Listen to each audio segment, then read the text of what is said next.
बिस्मिल्लाहिर्रहमानिर्रहीम, अस्सलाम वालेकुम। मैं गौर बट सियासत के प्लेटफॉर्म से आपकी खिदमत में हाजिर हूँ। सबसे पहले दरखास्त है कि चैनल को सब्सक्राइब कर ले और बेल आइकन का बटन ज़रूर दबा दें ताकि आप तक मेरा वीलॉग बर वक्त पहुँच सके।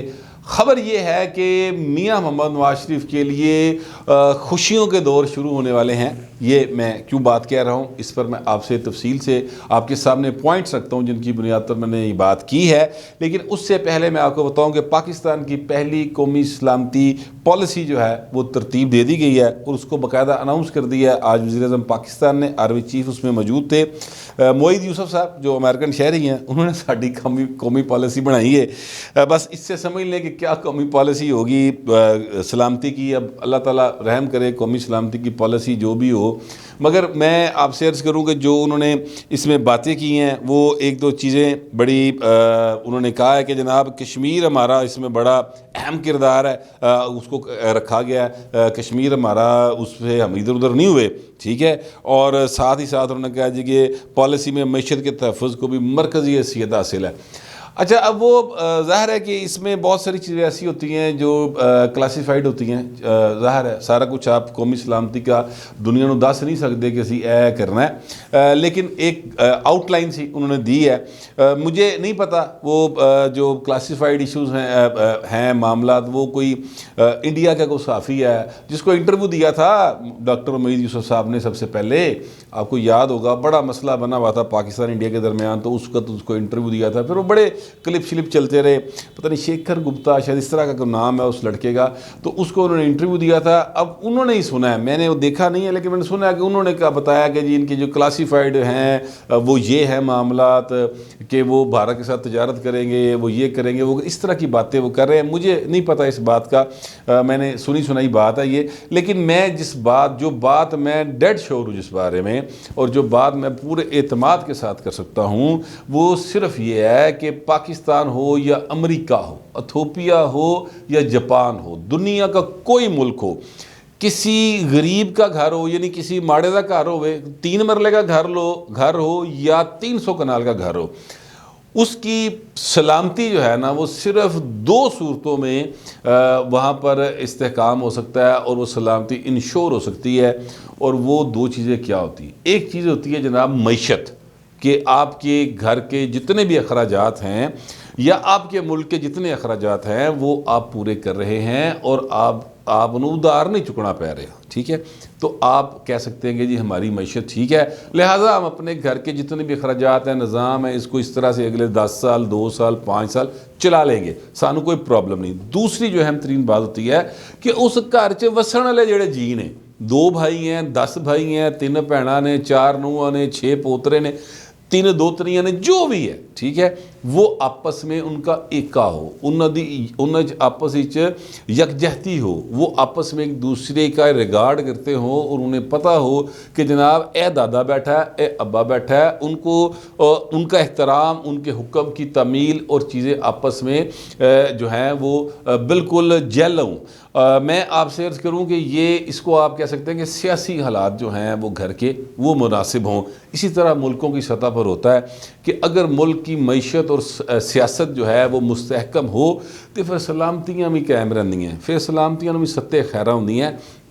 दुनिया के नक्शे के ऊपर जितने मुल्क बने हैं, जितनी आप आड़ी तिरछी लकीरें देखते हैं, ये सिर्फ़ और सिर्फ 2 वजूहात की वजह से मार्ज़ वजूद में आती हैं। एक वजह जो होती है वो होती है सियासी और दूसरी वजह होती है मईशत। सियासत और मईशत आपस में चोली दामन का साथ है, इनको आप अलग नहीं कर सकते। अगर किसी घर के अंदर 2 भाई कमाने वाले हैं और माँ बाप के सामने ला के अपनी कमाई रखते हैं, बुढ़ियाँ थले नहीं लगते, उन्होंने मगर लग के लड़ाई नहीं पाते।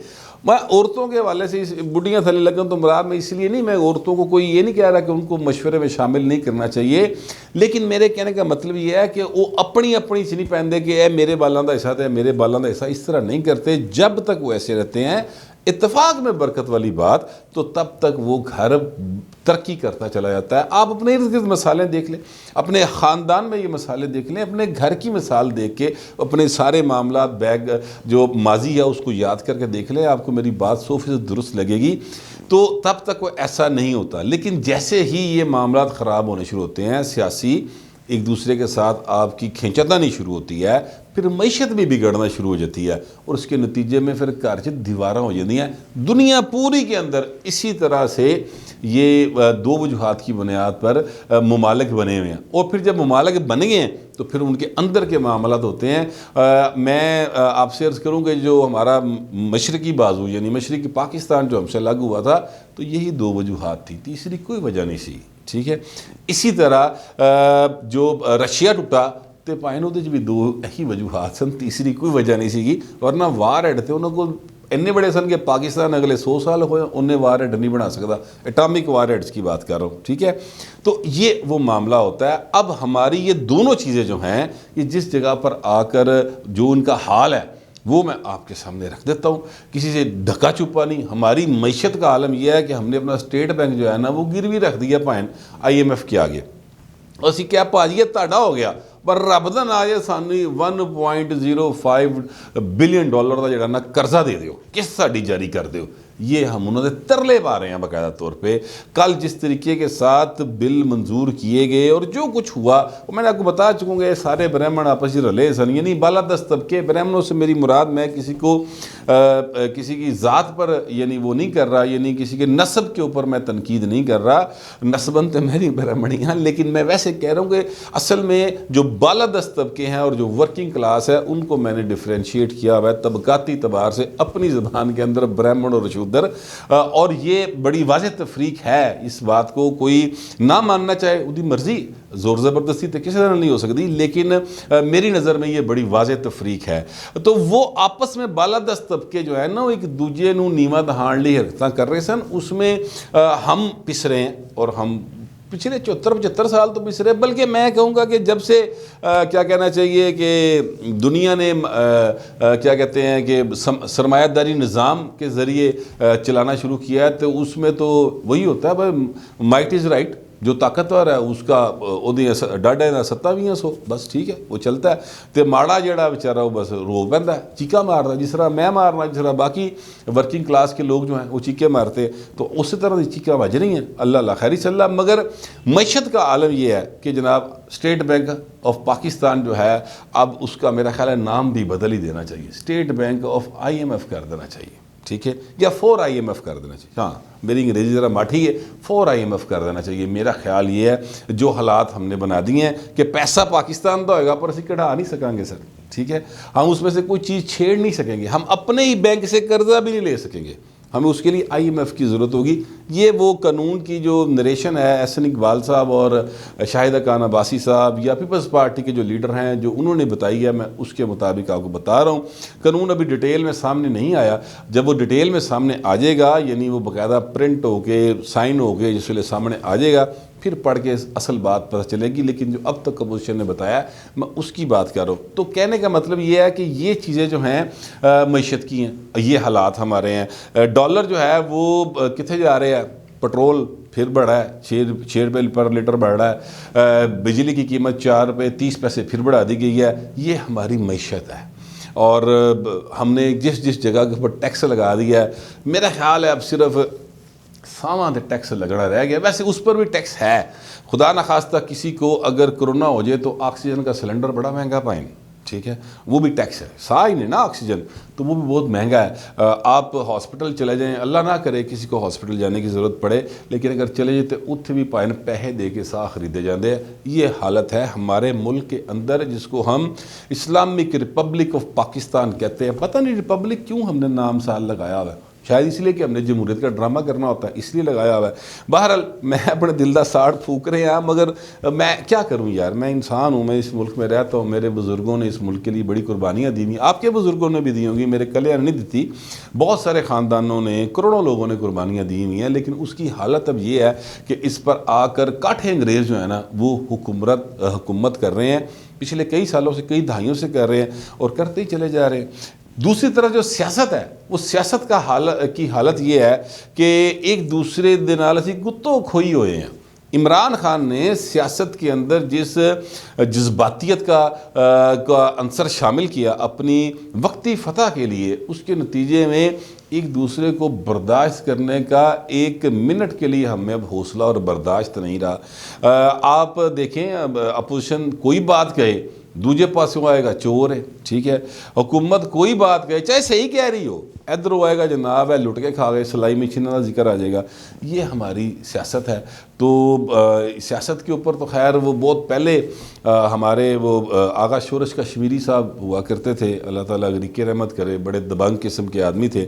और उन्होंने शायद वो कहा था कि मेरे वतन की सियासत का हाल मत पूछो, घिरी हुई है तवाइफ तमाशबीनों में, इस तरह की उन्होंने बात की थी। तो सर इंजी हालात हुए ने, तवाइफ तो मैंने नहीं पता घिरी हुई कि नहीं घिरी हुई। बहरहाल असी जेडे 20-21 करोड़ वर्किंग क्लास है ना, और जो इस मुल्क के क्या कहते हैं निज़ाम में अपनी हड्डियाँ गाल के तो इस मुल्क को चलाने की कोशिश करते हैं और अपने सामान दी जी ये बरकरार रखने की कोशिश करने हैं कि साढ़े साह चलते रहन। वो बहरहाल बुरे तरीके नाल ये बालादस्त तबके भावें वो इस पासे दे ने ते भावें उस पासे दे ने, उन्होंने दरम्यान असी घिरे हैं। और अल्लाह ही साडा मतलब अल्लाह ही खैर करे, अल्लाह ही साडा निगहबान और वही साडा राखा। मेरा तो यही ख्याल है। बाकी इंसानां दे वास्ते ते जो कुछ हैगा वो जो कुछ कर छड़दे ने फड़ के, उस तो बाद गरीब आदमी का तो ज़िंदा रहना नहीं बनता। लेकिन फिर रब ताला है, उसने जिसका जितना रिज़्क लिखा होगा उसको मिलेगा, ये हमारा ईमान है। खैर मैं अब आता हूँ नवाज शरीफ साहब की तरफ कि मियाँ नवाज शरीफ साहब के हवाले से आज शेर रशीद, मैंने पहले वीलॉग में कहा कि चुप चुप पे गया, तो मेरा ख्याल उन्होंने मेरा वीलॉग छोड़ के बोल पाया। खैर जब मैं वीलॉग करके नहीं उतरा तो उस वक्त वो बोल रहे थे, तो वो उन्होंने जो बात की मैंने बड़ा हासा आया उस गल होते। वो कहते हैं जनाब के ये 4 शरीफ जो है ना, ये चाहते इनकी गर्दन पे वो हाथ आ जाएगा, जो ये अपने सर पे रखना चाहते हैं कि इमरान खान के सर से हाथ उठे और हमारे सर पे आ जाए। उस इनके सर पे नहीं आएगा, इनकी गर्दन पे आ जाएगा। और भाई ने बड़े बड़ियां दी ख्वाहिशी अपना शेख रशीद साहब, आप जब परवेज़ मुशर्रफ के साथ थे तो तब भी आप ऐसी ही बातें किया करते थे। लेकिन फिर मियाँ साहब वापस भी आए, वज़ीर आज़म पाकिस्तान भी बने, उनका भाई 2 दफ़ा वज़ीर आला पंजाब रहा, तो आज भी वोट उसके नाम पे पड़ता है। उसको आप पाकिस्तान से बाहर भेज दिया है, अपनी मर्जी ना बैठा है, जिथे भी होएगा वोट भाई उहदे नां ते पैंदा जे पंजाब विच। इसे गल दी तकलीफ है साड़ है बहुत सारे लोगों को, मगर अल्लाह ने उसको इज्जत दी हुई है। अब आप इसका क्या कर सकते हैं? साड़ फूक सकते हो, फूको, जिस तरह मैं फूकना बैठ के कि जनाब है बालादस्त तबके जड़े ने वो साडा ताडा बच्चों का रिज़क खाई जा रहे हैं, तो तुसी भी फूक लो। लेकिन बाहर अल्लाह ताला इंसाफ करने वाला है। और इंसाफ से मुझे याद आया कि मियाँ नवाज शरीफ साहब के लिए 2 चीज़ें अच्छी मेरे पास हैं मौजूद। एक खबर ये है कि अगले माह जो अगला हफ्ता नेक्स्ट वीक जो पीर से शुरू होगा, तो वो उस हफ्ते में जो एहसन भून साहब ने पटिशन तैयार की है ना 62F1 की तशरीह की, कि उसे नए सिरे से उसकी तशरीह करे सुप्रीम कोर्ट, वो दायर कर दी जाएगी। ज़राए ने मुझे ये बात कंफर्म किया। और वो जब दायर हो जाएगी तो पहले मैं बता चुका हूँ कि वो दायर तभी होगी जब 100% पक्का होगा कि पायने दी रिविज़िट होएगी और फैसला जो है वो दायमी नाअहली से एक मुद्दत तक महदूद होकर सामने आ जाएगा, जिससे ज़ाहरी तौर पर 2 लोगों को फ़ायदा होगा। एक फ़ायदा होगा जनाब नवाज शरीफ साहब को, दूसरा जगीर तरीन साहब को। लेकिन रज़ी दादा साहब जो हैं उनका कहना ये है कि असल में ये फ़ायदा इमरान खान को देना चाहते हैं, क्योंकि उन्हें भी तो कल नाअहल होना है होना तो है, लेकिन उन्होंने फिर उन्होंने भी फ़ायदा होगा। मगर चलो वो तो हर अगली बात होगी ना, जब कभी होगा। मगर फ़िलहाल तो जो 2 नाअहल हैं उनको फ़ायदा होगा। तो ये पटिशन जो है वो इस नेक्स्ट वीक में दाखिल कर दी जाएगी। और फिर जो उम्मीद की जा रही है, फ़ैसला ज़ाहिर है सुप्रीम कोर्ट ने देना है, लेकिन जो माजी की रवायात हैं और जो हमारी मिसालें मौजूद हैं उस हिसाब से तो लगता यही है कि पक्का हाथ पा रहे हैं एहसन बून, और वो पक्का हाथ पाने का यादी वैसे एहसन बून, तो उसको यकीन है कि चीज़ें जो हैं वो उसके हक़ में, यानी जो वो प्रे करने जा रहे हैं उस प्रे के मुताबिक चीज़ें चलेंगी। दूसरी जो खबर है वो ये है कि वो साकिब निसार की आपको एक ऑडियो याद होगी, वो फैक्ट फोकस अहमद दुरानी साहब, उन्होंने एक ऑडियो रिलीज़ की थी जिसमें वो कह रहे हैं कि जनाब बाप बेटी दोनों को सज़ा देनी है, भाई उनसे कहा है वो नहीं मानते दोनों को। इस तरह की एक ऑडियो थी, आपको याद होगा, उस पर बड़ा रोला पै गया था। उन्होंने कहा जी कि मैंने ये पूरी फ्रांसिक करवा के जारी की है। उस पर हुआ ये था कि जनाब सिंध हाई कोर्ट बार के उस वक़्त के सदर थे सलाउद्दीन साहब, शायद मैं अगर गलत नहीं हूँ, बैरिस्टर सलाउद्दीन उनका नाम है। उनके वालिद साहब जो है जस्टिस सबीउद्दीन, अल्लाह ताला उनको गरीक़ रहमत करे, वो सिंध हाई कोर्ट के चीफ जस्टिस रहे हुए हैं। अब तो दुनिया में नहीं रहे। ये ख़ानदान जो है ना, इन्हों की भी ज़िंदगी के मज़ामत तो अलावा कुछ नहीं है। आसमा जहांगीर के मामू के बेटे थे जस्टिस सबीउद्दीन, और ये ज़ाहिर है कि आसमा का भतीजा लगा, तो ये वहाँ पर पहुँच गए अदालत में, और इन्होंने वहाँ पर जाके ये प्रे की थी इस्लामाबाद हाई कोर्ट में कि सर ये एक इल्ज़ाम आया, अदलिया के ऊपर आया, एक उस वक़्त के चीफ जस्टिस के ऊपर आया, और इस ऑनरेबल कोर्ट के जो जजेस हैं उनको वो उनकी क्रेडिबिलिटी इन क्वेश्चन आई है, तो इसकी इंक्वायरी होनी चाहिए। उस पर वफाकी हुकूमत ने कहा था कि जनाब ये भाई किधरों आ गया, ये तो इस पासे का भी नहीं तो उस पासे का भी नहीं, ये तो पार्टी नहीं है, तो ये तो इसमें आ ही नहीं सकते, लिहाजा ये दरख्वास्त मेंटेनेबल नहीं है। खैर एक दो तरीक़ों के बाद आज जो डेवलपमेंट हुई है, चीफ जस्टिस अतर मिनल्ला साहब ने उसमें ये अटारनी जनरल ऑफ पाकिस्तान को हदायत की है कि आप ये पता करके बताएं कि ताड़े ख्याल से केड़ी क्रेडिबल फ्रांसिक लेबॉर्ट्री है जहाँ से इस ऑडियो की फ्रांसिक करवाया जाए, जिसमें पता चले कि जनाब ये बात सही है गलत है, ये जेन्युइन ऑडियो है, 2 नंबर है, बनाई गई है, टोटे जोड़े गए की किया गया। तो अब इसका मतलब है कि मेंटेनेबिलिटी से तो गल अगे चलेगी ना पाए, ठीक है, यानी वो काबिल समात है या नहीं है, इससे तो बात आगे चलेगी। अब तो मेरा ज़ाती ख्याल है, मैं ज़ाहिर है कि कानूनदान नहीं हूँ, ना मैं कानून का तालिब इल्म हूँ, लेकिन मुझे इतना इससे अंदाज़ा होता है कि अब ये बात इब्तदाई इंक्वायरी की तरफ कह सकते हैं चली गई है, मेरा ये ख्याल है। अब वो ज़ाहिर है वो बताएंगे पूछ के, फिर उससे आगे बात चलेगी। लेकिन ये जो मैंने आपको बात बताई है, इसमें भी नवाज शरीफ के लिए फ़ायदा है, क्योंकि जो साकिब निसार साहब हैं उनके ऊपर इल्ज़ाम है कि उन्होंने जो है ना अपना असर इस्तेमाल किया और इन बाप बेटी को सज़ा दिलवाने के लिए। अब वो जो असर इस्तेमाल करने वाली बात है वो डेवलप होती है नहीं होती, लेकिन साकिब निसार साहब जो हैं वो एक तो हॉट वाटर्स में जा रहे हैं, और नवाज शरीफ साहब जो है उनकी राहों में जितने कांटे बिछाए हुए ना इधर उधर से इकट्ठे करके, जितने भी भावें वो शहजाद अकबर हुए, भावें इमरान खान हुए, भावें इस्टेब्लिशमेंट के कुछ लोग हों, अब वो एक एक करके चुने जा रहे हैं, उनको साइड पे किया जा रहा है, और उत्थे हुण गुलाब दियाँ फुल पत्तियाँ जड़ियाँ ना वो पाण की तैयारी हो रही है। ये दोनों खबरें अगर आप मिला के देखें तो आपको अंदाज़ा हो जाएगा कि जो मैंने शुरू में बात की है कि नवाज शरीफ के लिए खुशियों का दौर आ रहा है, खुशखबरियाँ आ रही हैं, तो ये बात मैंने इन दोनों चीज़ों को मिला के देखा है, तो फिर मैंने ये बात की है। मेरा इन सारी चीज़ों के ऊपर यही पॉइंट ऑफ व्यू है। आप हो सकता है इससे मुख्तलिफ पॉइंट ऑफ व्यू रखते हों, लेकिन जो भी रखते हों लिख दीजिएगा, मगर डिसेंसी के साथ। फिर वक्त इतना ही, मिलते हैं अगले वीलॉग।